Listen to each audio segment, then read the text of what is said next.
April 9th, 1942, I was taken prisoner. That's when General King surrendered all the forces on Bataan. 12,000 Americans and 58,000 Filipinos were surrendered on April 9th. 70,000 people were surrendered by General Edward King.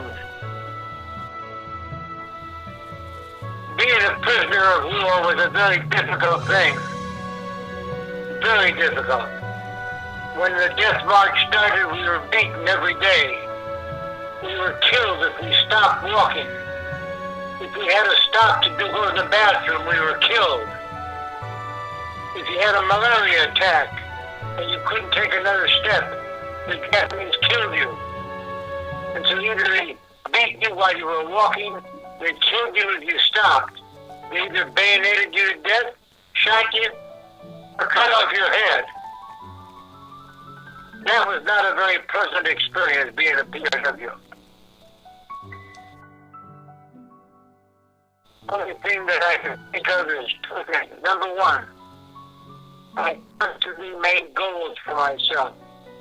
I established a goal on the death march.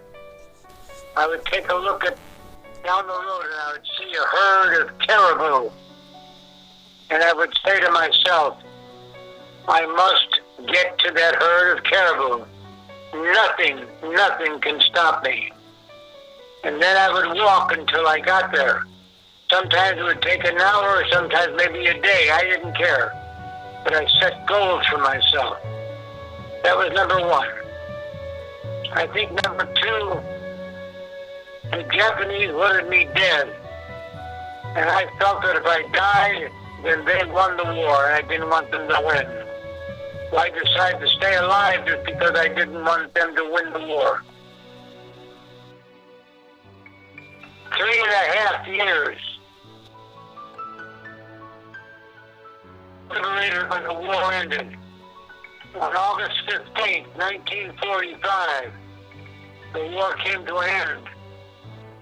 And I just couldn't believe that I was a free man again. To me, being free was the most important thing in the world. And all of a sudden, I realized that I was free. That I was able to do things that I wanted. I was able to talk the way I wanted, and I was free. And that was a very important thing.